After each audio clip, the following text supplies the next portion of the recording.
Hello Andy, welcome to Vijaya's Math Solution channel. In this video, I can explain first about compound proportion and exercise 7.4 first two problems Andy. So first I can explain about compound proportion. What is the meaning of compound proportion? Sometimes change in one quantity depends upon the change in two or more quantities in the same proportion. అంటే కొన్నిసార్లు ఇప్పుడు చూడండి, direct proportion అంటే మనం two క్వాంటిటీసే తీసుకుంటాం. ఒక quantity పెరిగితే ఇంకొక క్వాంటిటీ పెరుగుతుంది, ఒక క్వాంటిటీ తగ్గితే ఇంకొక క్వాంటిటీ తగ్గుతుంది. అది డైరెక్ట్ ప్రపోర్షన్. మరి ఇన్వర్స్ ప్రపోర్షన్ అంటే ఒక క్వాంటిటీ పెరిగితే ఇంకొక క్వాంటిటీ తగ్గుతుంది, ఒక క్వాంటిటీ తగ్గితే ఇంకొక క్వాంటిటీ పెరుగుతుంది. అది ఇన్వర్స్ ప్రపోర్షన్. అక్కడ మీకు రెండు క్వాంటిటీస్ మాత్రమే తీసుకుంటాం. కానీ కాంపౌండ్ ప్రపోర్షన్ అన్నప్పుడు మోర్ దాన్ టూ అంటే టూ వాల్యూస్ కంటే మీకు ఇక్కడ ఎక్కువ వాల్యూస్ ఉంటాయి. టూ కంటే ఎక్కువ ఉన్నప్పుడు ఏమవుతుంది, ఒకదాని చేంజ్ అనేది మిగతా రెండిట్లో ఒకదానికేమో డైరెక్ట్ ప్రపోర్షన్లో ఉంటుంది, ఇంకొక దానికేమో ఇన్వర్స్ ప్రపోర్షన్లో ఉంటుంది. లేదు, రెండిటికి ఇన్వర్స్ ఉండొచ్చు లేదా రెండిటికి డైరెక్ట్ ఉండొచ్చు. That is called compound proportion. అంటే which means in some problems which may involve a chain of two or more variations in them. అంటే ఆ రెండిట్లో అంటే ఒక దాంట్లో మార్పు అనేది మిగతా రెండిట్లోనికి మార్పుకి లోనై ఉంటుంది. అంటే ఒకదాని మార్పు అనేది మిగతా రెండిటి మార్పు మీద డిపెండ్ అయి ఉంటుంది. So this is called compound proportion or mixed proportion. దీన్నే మనం ఏమంటారు అంటే కాంపౌండ్ ప్రపోర్షను లేదా మిక్స్డ్ ప్రపోర్షన్ అంటారు. అంటే ఇక్కడ మీకు కాంపౌండ్ అన్నప్పుడు మోర్ దాన్ టూ క్వాంటిటీస్ కంటే మీకు ఇక్కడ ఎక్కువ వస్తాయి. ఈ ఎక్కువ ఉండే క్వాంటిటీస్లో ఒకదాని చేంజ్ అనేది మిగతా రెండిటి మీద డిపెండ్ అయి ఉంటుంది. సో మిగతా రెండిటికి ఈ ఫస్ట్ దాని చేంజ్ ఏమై ఉండొచ్చు, డైరెక్ట్ ప్రపోర్షన్లో అయినా ఉండొచ్చు, అదర్వైజ్ ఇన్వర్స్ ప్రపోర్షన్లో అయినా ఉండొచ్చు. కాబట్టి దీన్ని ఏమంటారు అంటే కాంపౌండ్ ప్రపోర్షన్ లేదా మిక్స్డ్, అంటే మిక్స్ అయిపోయి ఉంటుంది అనమాట. అంటే ఉంటే డైరెక్ట్ ఉండదు, ఇన్వర్స్ ఉండదు, రెండు ఉండొచ్చు, లేదా ఒకటి డైరెక్ట్ ఉండి ఇంకొకటి ఇన్వర్స్ ఉండొచ్చు. దాన్ని మనం compound proportion or mixed proportion అంటారు. Now how we solve the problems. మరి ఎక్సర్సైజ్ 7.4లో ఉండే ప్రాబ్లమ్స్ని ఈ మెథడ్లో ఎలాగ సాల్వ్ చేస్తాము. ఫస్ట్ వన్కి సొల్యూషన్ మాత్రమే రాస్తున్నానండి, క్వశ్చన్స్ టెక్స్ట్ బుక్లోనే చూసుకుందాము. So if 5 men can take 8 days to type 10 books. అంటే 5 members 8 daysలో 10 booksని టైప్ చేస్తారు. Then how many days it takes for 8 men to type 2 books. మరి 8 మెంబర్స్కి 2 బుక్స్ని టైప్ చేయాలి అంటే ఎన్ని రోజులు పడుతుంది. సో ఇక్కడ మనం స్టెప్స్ ఎలా రాద్దాము అంటే 5 men take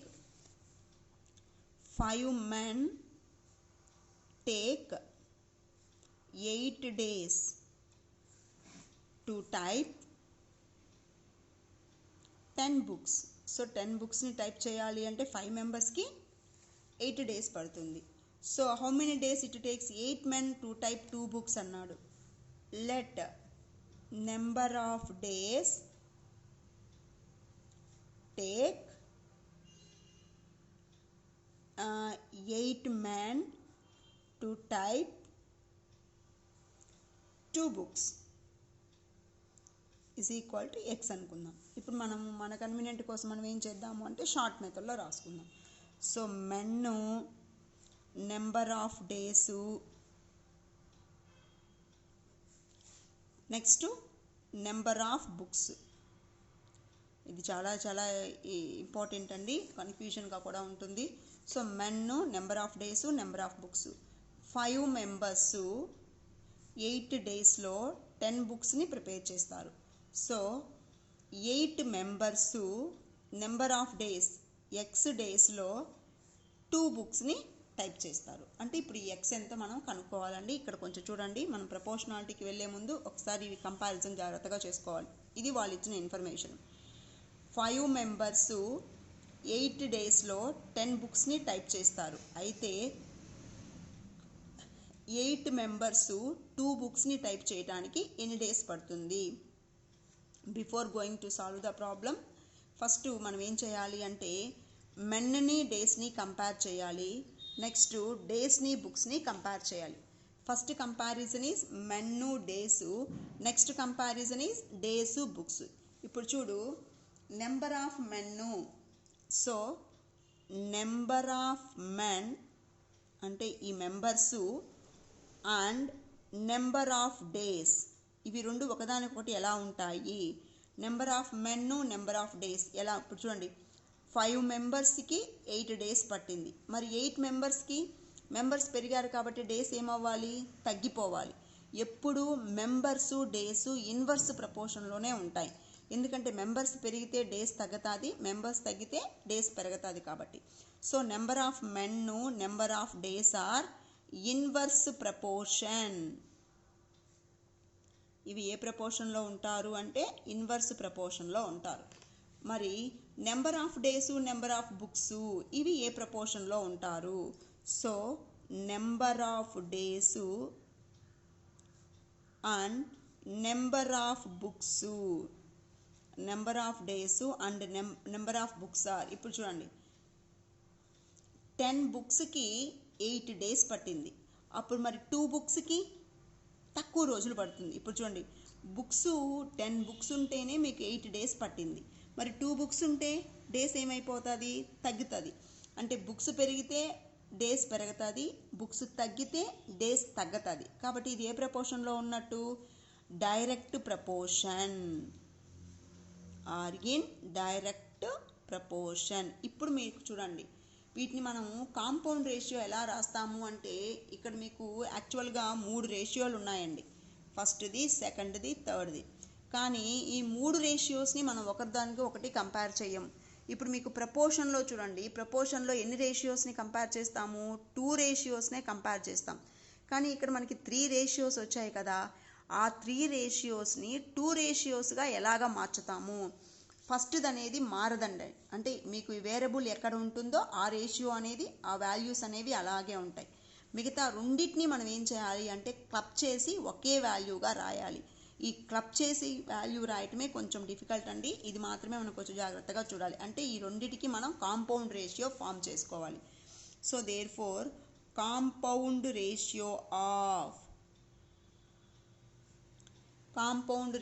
ఆఫ్, ఇప్పుడు చూడండి, ఫస్ట్ది ఏ ప్రపోర్షన్లో ఉంది? ఇన్వర్స్ ప్రపోర్షన్లో ఉంది. కాబట్టి ఈ రేషియోని మనం ఎలా రాయాలి అంటే second term is to first టర్మ్గా రాయాలి. ఇది ఇన్వర్స్ కాబట్టి. So compound ratio of 8:5 and మరి దీన్ని ఎలా రాస్తాము? 10:2గా రాస్తామా, 2:10గా రాస్తామా?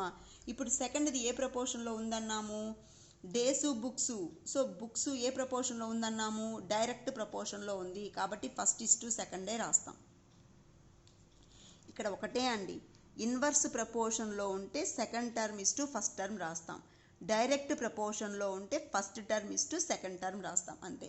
సో మరి ఈ రెండింటికి కాంపౌండ్ రేషియో ఎలాగ ఫైండ్ అవుట్ చేస్తాము? Compound ratio, so product of antecedents, product of consequence. ఇక్కడ ఒకటే అండి, ఈ 2 రేషియోస్ని మనం ఒక రేషియోగా రిప్రజెంట్ చేయాలి. ఎలాగ రిప్రజెంట్ చేస్తాము? First terms product is to second terms product. First టర్మ్స్ని మనం ఏమంటాం? యాంటిసిడెంట్స్ అంటాం. So 8 10, so 8 into 10 is to second terms product 5:2. So 8 into 10 80 is to 5 into 2 10. అంటే ఇప్పుడు మీకు 2 రేషియోస్ క్లబ్ అయిపోయి ఏమైపోయాయి? ఒక రేషియోగా అయిపోయింది. సో దట్ ఇంప్లైస్ మనకి ఫైండ్ అవుట్ చేయాల్సింది ఈ వాల్యూ కదా. So 8:x is equal to 80:10. ఇంక ఇది యాజ్ యూజువల్ అండి, if 2 ratios are equal,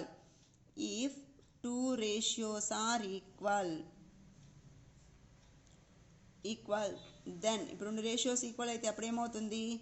then product of extremes is equal to product of means.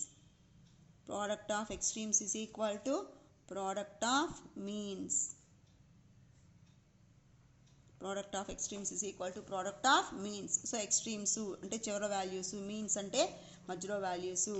So 8 into 10 is equal to x into 80. నీకు x కదా కావాలి.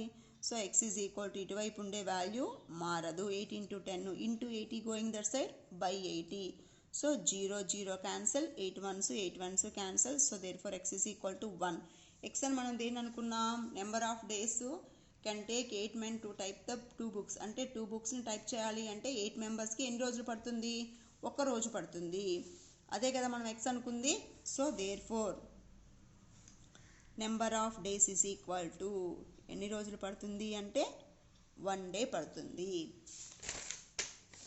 Next అండి second problem. So what's the second problem here? If 5 men take 9 days to plow 18 acres of land, then find how long it takes 25 men to plow 30 acres.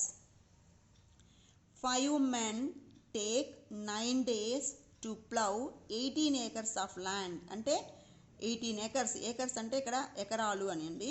So 18 ఎకరాస్ని plough చేయాలి. Plough అంటే దున్నటానికి 5 మెంబర్స్కి 9 days పడితే how long it takes 25 men to plow 30 acres.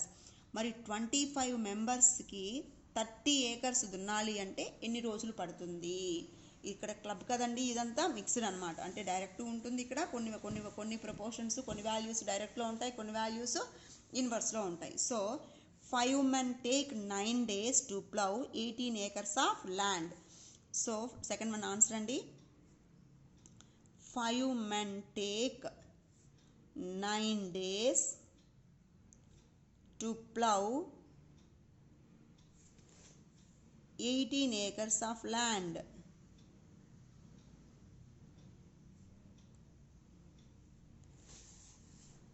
మరి 25 మెంబర్స్కి 13 acres దున్నాలి అంటే ఎన్ని రోజులు పడుతుంది?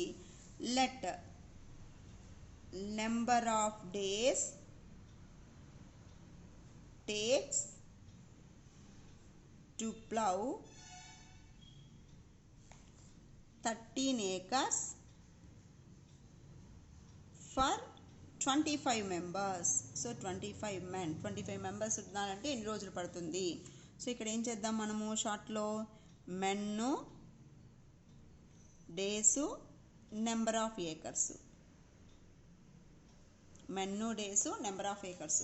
ఇక్కడ ఏం చేసాము, 5 members 9 daysలో 18 acres దున్నితే ఇప్పుడు నెంబర్ ఆఫ్ డేస్ 30 acres కదా, 25 members. So 25 members number of డేస్ని మనం ఏమనుకున్నాము అంటే ఎక్స్ అనుకున్నాము. ఎన్ని ఏకర్స్? 30 acres. ఇప్పుడు చూడండి, ఫస్ట్ మనం ఏం చేయాలి, వేరియబుల్ ఉండేది ఎక్స్ అంటే డేస్లో కదా, అంటే మెన్ని డేస్ని కంపేర్ చేయాలా, డేస్ని ఏకర్స్ని కంపేర్ చేయాలి. సో మెన్ను డేసు ఇందాకే చెప్పాము మనం, మెన్ను డేసు ఏ ప్రపోర్షన్లో ఉంటాయని చెప్పాము, ఇన్వర్స్ ప్రపోర్షన్. మెన్ పెరిగితే డేస్ తగ్గుతుంది, మెన్ తగ్గితే డేస్ పెరుగుతుంది. ఇప్పుడు 5 మెంబర్స్కే 9 days పడితే 25 మెంబర్స్కి ఏమవ్వాలి, తక్కువ రోజులు పడుతుంది. So number of men and days, number of men and days are inverse proportion.